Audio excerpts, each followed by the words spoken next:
next month. But what did John Henderson think? Midfield, because John Newton, their high flyer in the middle of the field, one of the best fielders in the game, is out of this match because of an ankle injury. And here's Tony McManus with the first scoring chance from Roscommon. For Roscommon, he's fouled. The danger man always in the Roscommon forward line, getting possession there.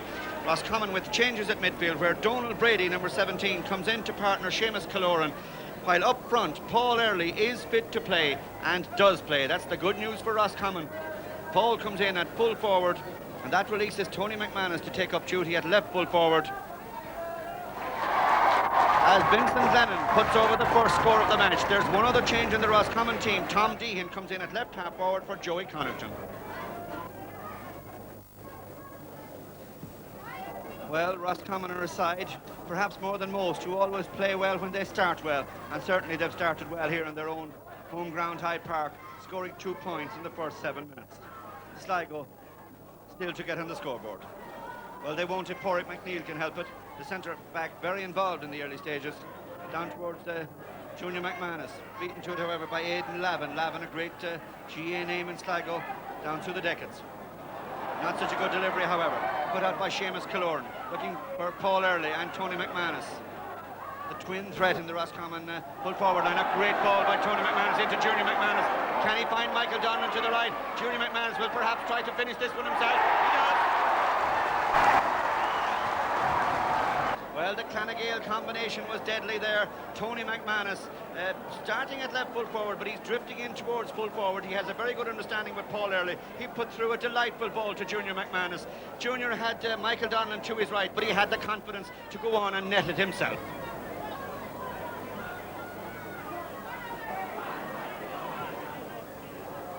John Kent, Sligo's most experienced player.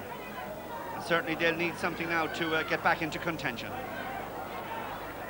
And a score would do nicely. The Roscommon backs playing a very tight game. Seamus Killoran playing it too tight, too physical. He got a little warning earlier on, Seamus Killoran, from the referee John Cosgrove of Mayo, and now he's being booked.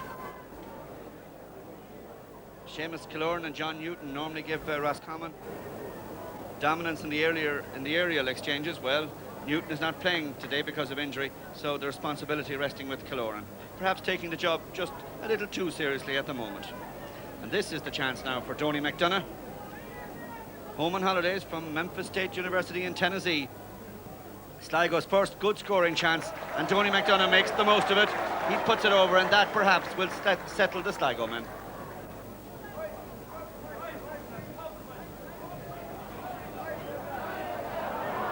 Some nice football in the early stages, not quite with championship fervour, you feel, but both sides all the same giving it everything. Oh, well cut out there by Des Newton, wearing number 4 but playing at right full back, I noticed from the start of this match. Donald Brady, the new midfielder, in for John Newton. That's not a good delivery. Dermot Keaveney trying to give Sligo a grip in midfield. He was looking for Fintan Feeney. But Paul Hickey to Paul Early. Paul Early and Tony McManus interchanging quite a bit, and they're causing problems for the Sligo full back line.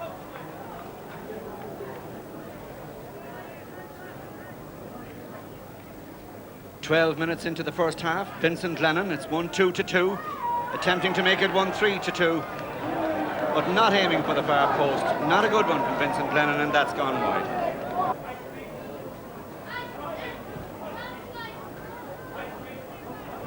Donald Brady for Roscommon, unchallenged in the middle of the field, down towards Tony McManus, who has now reverted to left full forward. A good run by Tony McManus. To Paul Early, drives it, Paul Early, to the top of the net. He always plays well with Tony McManus, and when Tony slipped him that ball, well, there was only one thing in Paul Early's mind, and that was the roof of the net. That's exactly where he put that ball.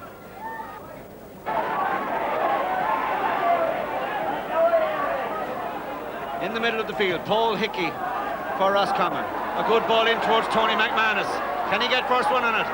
Can he drive it? Yes, he can. Tony McManus. And Paul Early is having an argument in there with one of the Sligo backs. it may have been for the extra physical pressure that was applied to Tony McManus. But as that ball came in from Paul Hickey, the left half-back, Tony McManus grabbed it. He'd shot a couple of wides earlier on, uncharacteristic lapses in accuracy. He was probably annoyed with himself. Killorn knocks it down for Roscommon to Junior McManus, trying to spray it wide to Michael Donlan, who may take on his man here. Pádraig Guckian in support for Roscommon, but he put himself under a little bit of pressure calling for that ball. However, he's got it free.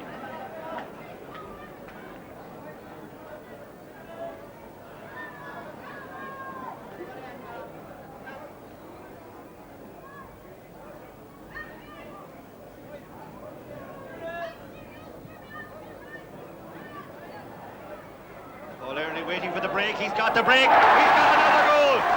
A smashing goal by Paul Early.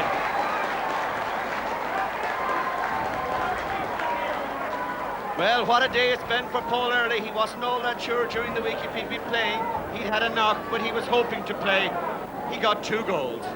What more can any man ask for? Declan McGoldrick here for Sligo. It might have been a different game for them in the first half if he'd been able to start. He's a very good player. A good little run here by Paul Sleevers for Sligo. A great drive and a very good save by Paul Staunton. Well, Roscommon, I'm sure, will be pleased that Paul Staunton's been tested. He's their new goalkeeper, taking over from Gay Sheeran.